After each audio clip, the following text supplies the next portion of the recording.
No idea. What is it? Is it the Munsters? Yes. Very good. Very good. Or maybe the Addams Family? No. That was diddle-diddle-doo. That's it. Diddle-doo. Yeah. It was the Munsters. Hey guys, welcome to That Pedal Show. VCQ, Dan here. Mick here. I'm tired. Are you tired? I am tired, but not as tired as you. You had an epic drive over the weekend. Some friends of ours are starting a wakeboarding and wake surfing business in the Lake District on Ullswater. So you thought you'd go up and drink some lake? Yeah, I thought I'd be like, yeah, backwards, doing the flips. I got out of the water for 3 seconds. Never very sporty, Dan. Hey, welcome to the new place. Hope you like our digs. Welcome to the new place. We rebuilt the studio. Yeah. Well, I say we put a new background up and built some shelves on the sides. Yeah, we haven't moved. Still the same place, but I had a moment where I said, no, it's too dark. I don't want it dark anymore. He came in, he jumped up and down. No, I don't want it dark anymore. I want it to be light and lovely. Yeah. I want airy and straight lines. And I said, okay, darling. Gave him a chocolate bar. And then you proceeded to... The next thing I knew, Mick sent me a picture where he'd completely torn everything apart. I'm like, it's happening. So this is it. Yeah, it'll be confusing because the next few Friday videos you'll see will be in the old place because they were filmed before we did the thing. But we did our first filming in here on Friday with Simon Jarrett from Kingsley Pedals. And I can't wait to hear what it sounds like. Yeah. It does sound different in here. Yes. Brilliant. It looks much better. Okay, so the show on Friday was about compressors, 11 magical things to do with compressors. Yeah. We did have our first ever live stream as well. Oh yes, for VCQ. For our old VCQ, which I haven't included much here, but a lot of that was about the format, about the 360 thing. For anyone not following, we went to Thoman's TGU last week, and we did VCQ from there. They had a 360 camera setup, and we did it live. We decided that we are going to do VCQ live, but we're not quite there. We don't really have the tech yet, and we're not going to do it 360. We'll just do it like this, so you'll see the same thing. But it will be live, so we'll have a computer and we'll be able to answer questions. But we will prioritise these questions, which is from the video on Friday. Is that confusing enough? Yeah. Good. Let's move on. Awesome. First of all, we had so much love for Mick's intro. N-Strug, Life World, Jordan, Cosico, Thomas Kelly, and Apple Radio said, so I listened to the intro by Mick on the podcast, and I thought, awesome, they have Ariel Posen on the show playing slide. I was wrong twice, and those pedal steel bends are amazing. And on Mick's slide playing, Jeremy Wando, Nick Wittenberg, and P-God 1960 said Mick may not have wanted to play slide in the demo, but that tone with the Loud George thing on the Cali 76 was the standout for me. Well, thank you. That's very gorgeous. That's very kind. I'm not a confident slide player, as you know, but sounds like ace. It just shows that if you stick 2 1176s on magic happens. In series, you can sound a bit like Loud George. And the trick is, there's 2 things I've learnt about slide guitar. One is never try and play more than about 3 notes. Okay. So if you just do because I was playing a mix of traditional and just sliding a few notes, right? So it sounds like you kind of sort of know what you're doing. Okay. Secondly, in slide guitar, you haven't gone wrong until you stop. Right. All right. So you can look, I'm all Derek Trucks microtonal here. Very good. Very good. Anyway, but thank you. That's very kind. The that particular bend that people said was the pedal steel bend is the. And then you can bend the B up as well. And that is directly from Jerry Donahue. Jerry Donahue. And Seymour Duncan, actually. There was a documentary called Twang Bang Kerrang that happened in the, I want to say late 80s maybe. And Seymour Duncan was on there, and it was actually him that played that balloon, balloon, balloon. Really? Yeah. Seymour Duncan, the famous pickup maker. Right. Yeah. Because that other one where you're bending up the major third, but then you keep bending. Nice. Yeah. There's a few questions on that, actually. Oh, are there? Okay, yeah. Fine. We had... So some guys have said, commenting on our clickbait title, we had some really great alternative clickbait titles. Jason Carrasco says, Tube Screamer shootout. The winner will shock you. Oh yeah, I've been a number 6 will amaze you. Yep. Ian King says Keanu Reeves' favourite Klon-style pedal. You won't believe it. Yeah. Todd M says Mick solves compression pedal problems using this one weird trick. Randall Davis, will Tube Screamers sound different after Brexit? And what is Trump's favourite delay pedal? Matt Gilbert. Dan destroys Jordan Peterson's street bypass nonsense with facts and logic. In capitals. And this is all the cap. This is brilliant. David Good. So you bought a compressor because it seemed like a reasonable thing for a guitarist to do, and now you would like to know exactly what the hell you're supposed to do with one. Too wordy? Slightly. I think YouTube might... Well, in reply, Bob Smith said, David Good, this title needs some compression. Excellent. Very good. Cool. So we need to work on our clickbait. I think we do clickbait titles about as well as I do slide guitar so far. So I think we could get better at this. Yeah. The clickbait title is an interesting thing. I mean, it's important to get views, and thumbnails and titles are very important to that. So, we're trying to bring more people into the fold. I have a natural aversion to it. Working on magazines for so many years, you'd be doing a front cover, and the publisher would come up, lean it over your shoulder, and say, Where's Hendrix? Yeah, where's Hendrix? Where's David Gilmour? You'd be like, well, I want to put Derek Trucks on the cover. Who the hell's Derek Trucks? He looks like a beluga whale. And it would be, no one's going to buy this. And then so you'd end up, it would be like the cover picture would be Derek Trucks, awesome slide guitar or whatever, and people in the guitar world would know about Derek Trucks. And then you'd end up with a cover line that basically said, Derek Trucks shows you his 10 favourite licks and promises you'll be the best slide guitar player in the world. I'd be like, but it's not true. It's a lie. And they're like, don't worry, just get it out. So I'm over clickbait titles because I don't want to over-promise and under-deliver. Yeah. It's a little itch I have, Dan. Okay. Of publishers. Reinhardt Vedston, Lee Tenterry, Graphic Nick 07, Dan Kelsel, Arnis Venter, and Chili Sheepdog are all wondering why there was no Boss CS2 or CS3 on the board. I had a CS1, which was my least favourite Boss pedal of all time. And I never got a CS2 or a CS3. I mean, so we don't have one. Yeah. But, lots of people use them and love them. I need to get one. Maybe worth a Wazacraft version. Yeah. I remember a couple of friends of mine had them, and I just, everything instantly sounds worse. Pedal. Right, okay. And I'm not sure why that is. Probably because there was... I think, actually, to be fair, it was because it was used too kind of aggressively. So, a bit like most distortion pedals are going to sound rubbish if you turn everything up to 10. Sure. I think that's probably what it was.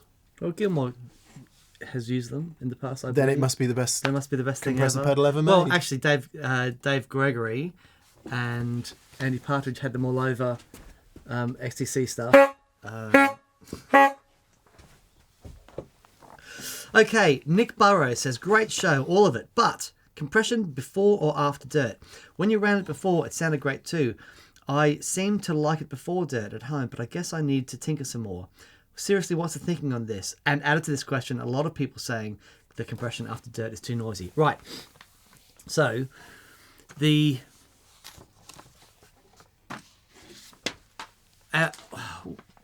you have a lot of gain in your overdrive pedal, you don't need a compression after it, because the gain is overdrive pedal is already doing the job of compressing.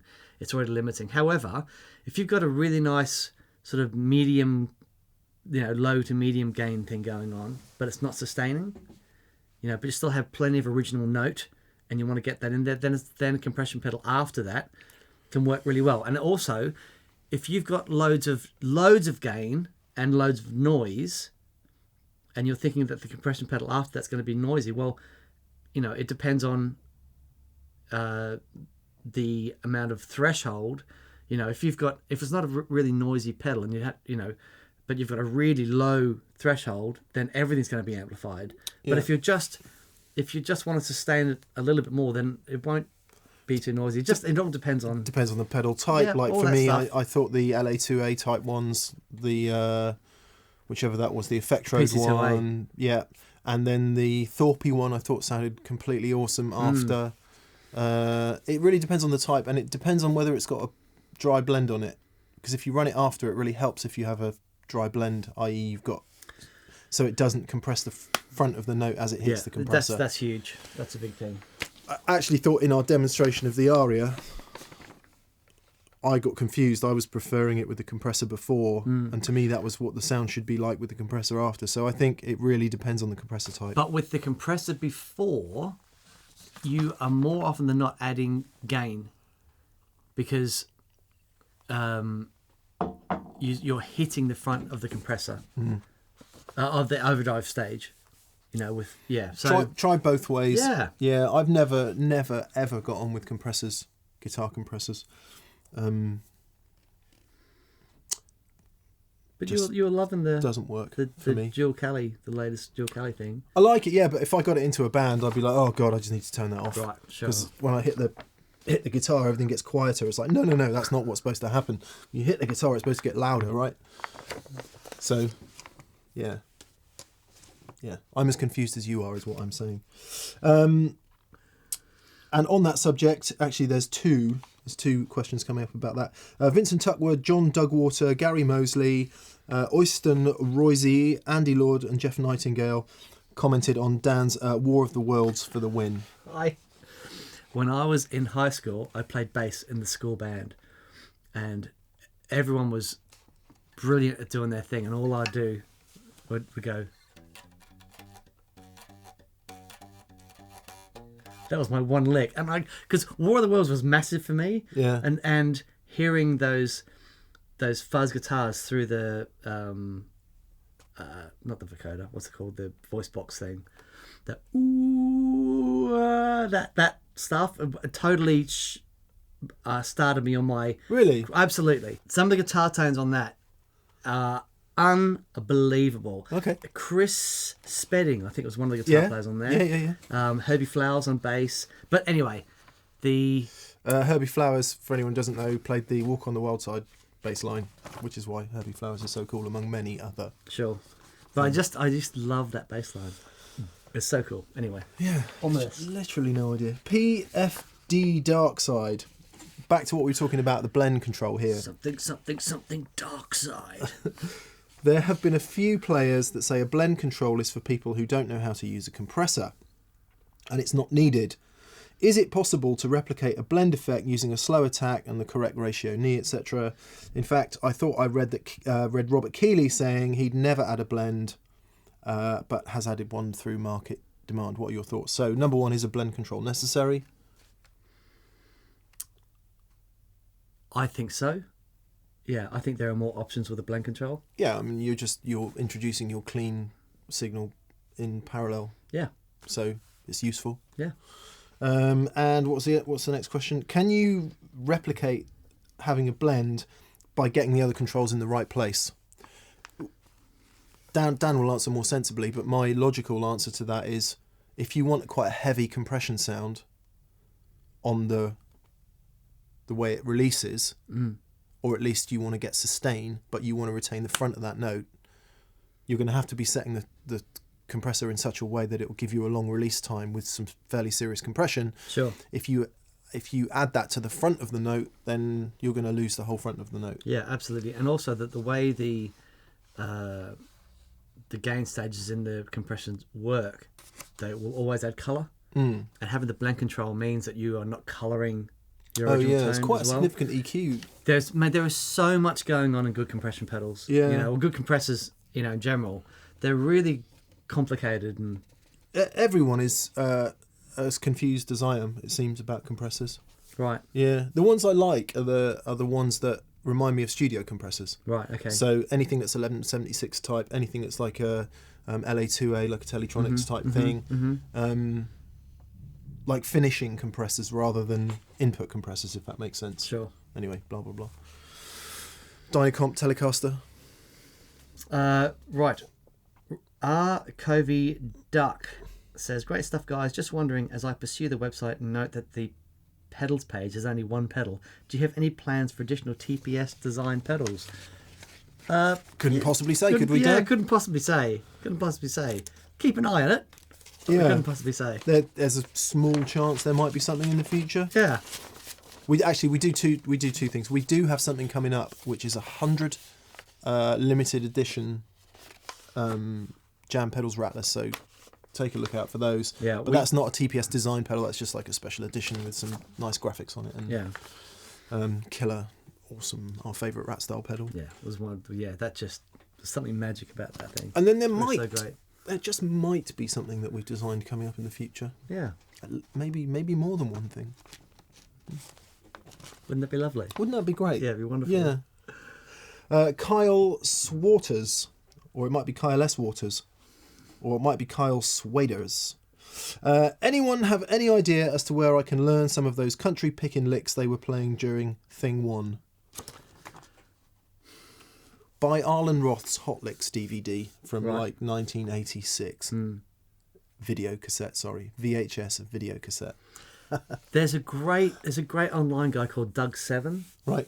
who teaches the country thing, and he is brilliant. Yeah. There's so many. There's so many. TrueFire. I would recommend TrueFire as a really good site for learning stuff. I buy Robin Ford courses from there. Jam Track Central is really good if you want to check that out. And of course there are a million YouTube videos on really cool stuff. But I would say if you go to somewhere like Jam Track Central or TrueFire, to a lot of people, dropping $30, $40, $50 on a course is anathema. Why pay for something when you can get it for free? But I think there's something psychological that happens when you pay for a guitar course. Yeah, you've invested in it. You've invested in it, Yeah. and you want to get your money's worth. And it's been a real effort for those guys to make it. So it's a lifetime effort. Yeah. You're benefiting from all of their, mistakes and experience and stuff. Great value for money. Yes. I'm just trying to think of some more players who've done them that are really good. I can't remember. Okay. Mark Burgess, Aaron Payne, Luke Pierce were so happy to see Butters again. Chucky Z2, Matthew Elvis Brown have it said, I've got a question for Dan. Sorry if you've answered already, but what is the background on the Butterscotch Telly? So I've wanted a Blackguard Telly forever. There is a video in the Our Guitars and Gear section if you look at the video list, which explains all of this. But. Yeah.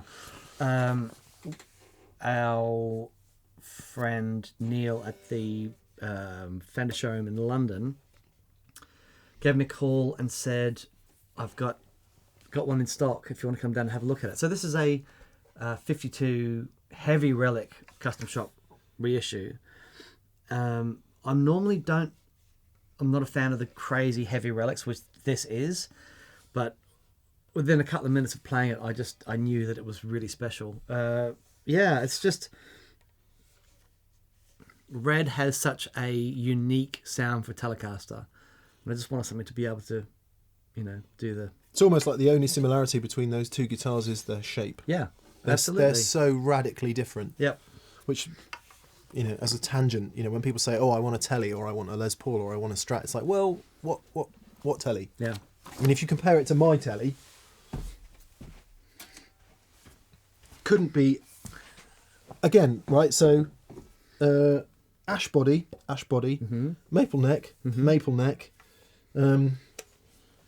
broadcaster style pickup,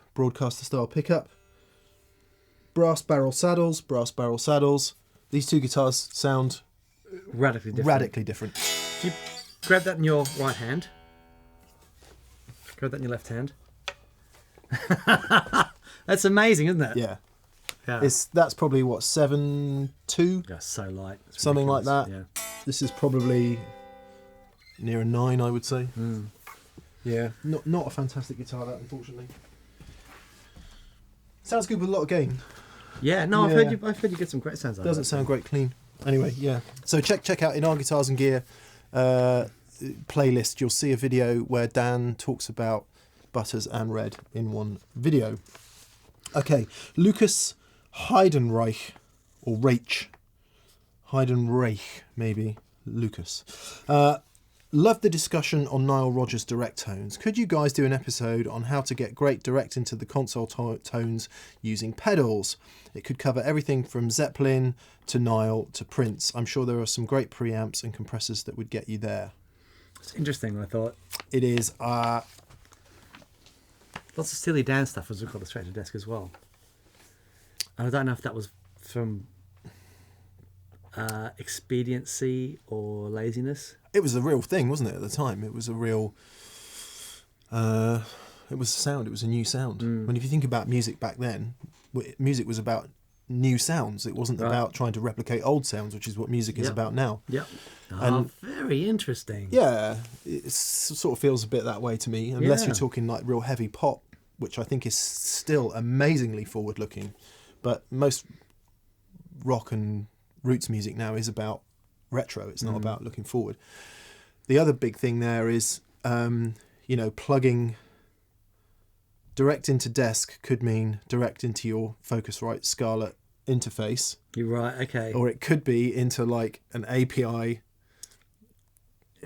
Yeah, okay. mega console or a Neve 1073. Trident A series.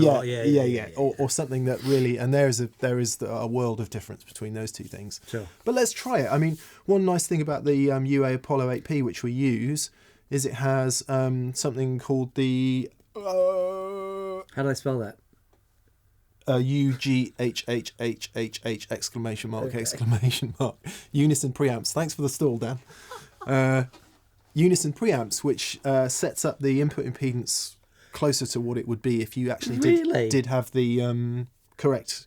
So let's say you're modelling a Neve 1073, it will change the input impedance and change a few things internally so that it's kind of closer to that old thing. Let's try it. Okay. Let's try it. I just Revolution realised- by the Beatles. That was another one, wasn't it? Yeah. I just realised this is the first time that these people, these lovely people, will be seeing our new digs. Oh, goodness me. You know what we should do? What should we do? Let's film a bit now that we stick on the front of the video. Okay, yeah, awesome. Let's All do right, that. yeah, okay, brilliant. Yeah. So that's going at the front now. Yeah. Awesome. Yeah. And back in the room. Very good. Okay. Yuppie. Yuppie. Oh, Yuppie had some lovely things to say. He basically wrote an essay, which I know I did read it all. It was very, very nice. The crux of his question was, compression is this thing that I still don't understand how to use properly and don't really have a feel for. I've tried using some plugins with more parameters to dial in slightly, but it's always, I don't hear any difference or it sounds or too much difference. It's a fine line. It is a fine line. Especially about the part using attack and release. I don't really understand what they do. So the funny thing about using them in the pedals format is all the pedals sound different. But the attack is how quickly it grabs onto the note. So if you go back and listen to the MSR Dynacomp, and that first note, generally it led everything through. Yeah, it's super slow. Super slow. But you're going back and have listened to something like the 1176, and it grabs everything. Yeah, it was famed and noted for its fast attack, so it'll grab everything. Yeah. Release Can be confusing because along with the release, you're also dealing with the natural decay of the note. But the easiest way to hear it is to just play one note and then mess around with the settings, and you get a feel for what the natural decay of the note will be in the guitar. And then if you put a high compression level and a really slow release, you'll just hear it. It'll just sustain. Go have a cup of tea. Yeah. Have a bite. Okay. But yeah, it's the same with all pedals. If you use the extremes of each knob, you'll understand what they do. Right. And I'm with you. I still don't really understand it, if I'm honest. Right. I just know if it becomes obvious and you can hear it, then it's too much. Sure. Interesting. Okay, Justin Rucker says, we need a video devoted to the new offsets. I still haven't seen anything on the Jaguar. I'm struggling a bit with Jag, I've got to be honest. It's great, but it needs a setup. And right. the yeah. The 3 switches at the bottom of the Jag, I can't stand. I have to get one of those toggle switches to make it work properly. Right. And it's a shorter scale length, right? Yeah. And I'm not sure. Hilarious. So I said But to Dan, that might be different when I get it set up properly. play these 2 guitars. The trouble is, I think if you approach a different type of guitar with it depends how many guitar mindsets you have. Yeah. If you're approaching that guitar to try and do all the things that your other guitars do, that's when you get into trouble. One thing I like about the Jazzmaster is it just puts me. I don't even try and play Strat stuff on the Jazzmaster because it ain't going to work. Yep, sure. So I just like, right, what does this guitar want to do? Yeah.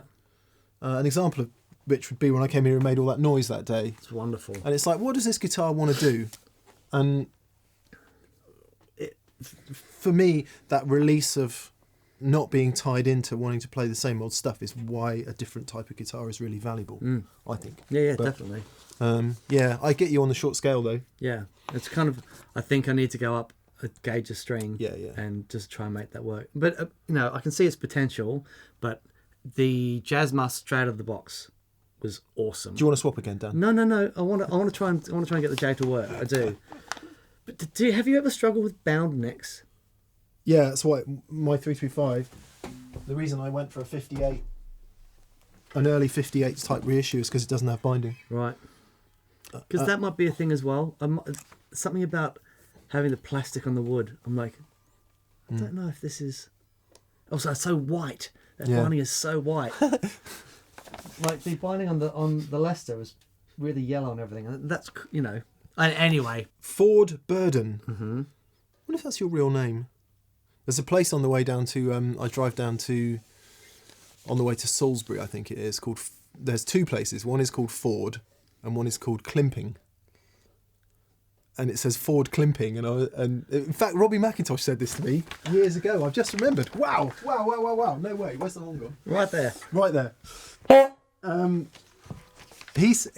just remembered. He said exactly the same thing. He used to drive past the sign and imagine this guy called Ford Climping, or it would have been a great Ford model. Right, the Climping. Yeah, the Ford Climping. Anyway, Ford Burden. Right.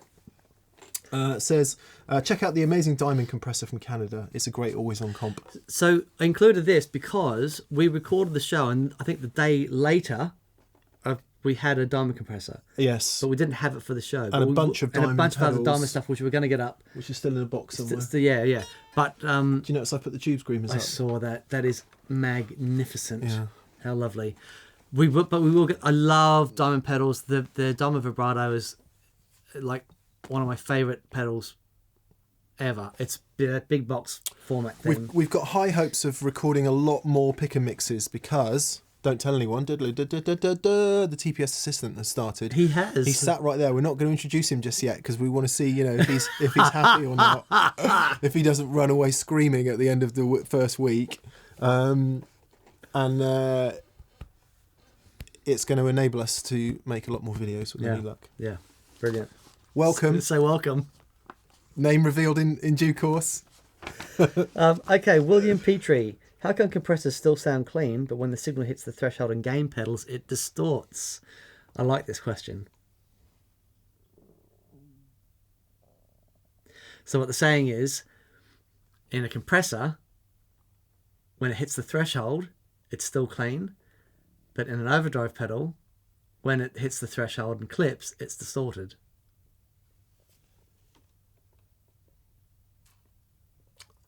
I barely understand the question. Okay. When we talk about an overdrive pedal and we say that it's sustaining, it's because it's clipping the signal. Yeah, Right? And because nothing's clipping the signal here. no, but it's hitting the threshold of the signal. That's just level though, isn't it? That's not gain, is it? It's what so Well, not overdrive, not but distortion. and the answer is one is designed to clip the signal, the other is designed to limit the signal and then amplify that at the end. My stomach is You're going hungry. crazy. Have you had breakfast? I haven't had any breakfast this morning. I was late rising. Okay. And I didn't go for my run, so I'm in all kinds of mess.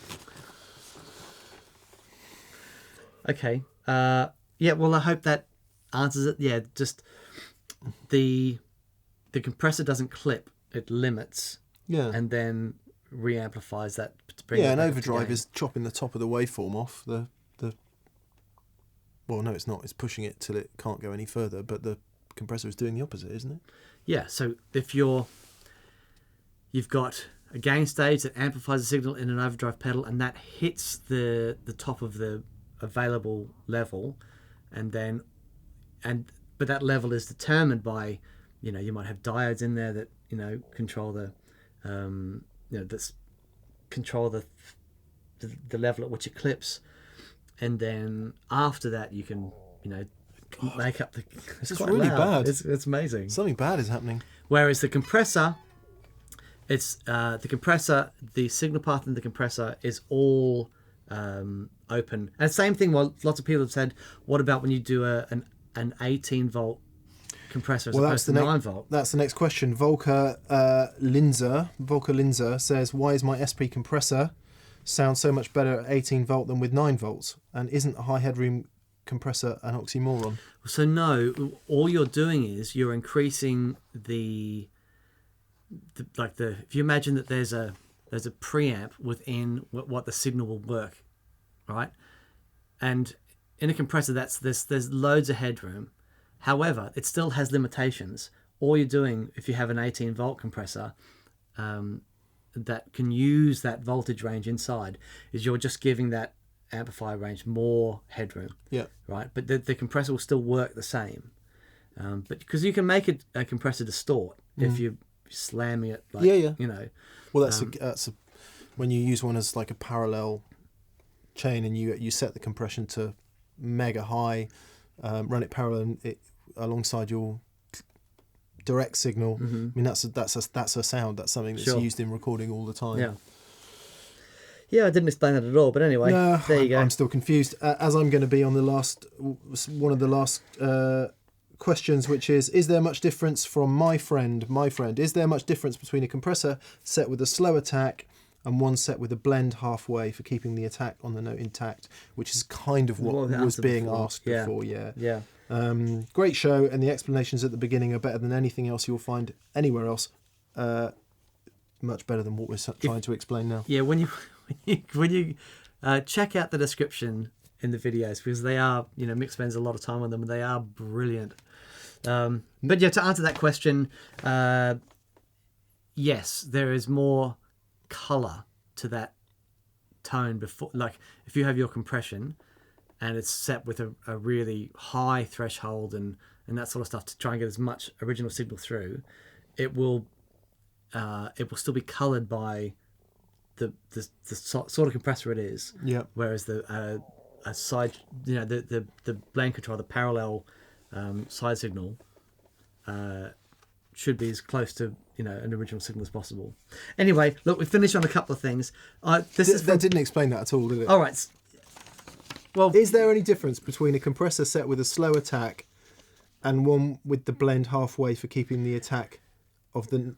Yes, there is. There is a massive difference. You're still going through the compression circuitry. It's so interesting because the level of dynamics in that on guitar is so massive. So it's it's just being, because what you don't want when you're playing is to constrain your dynamics.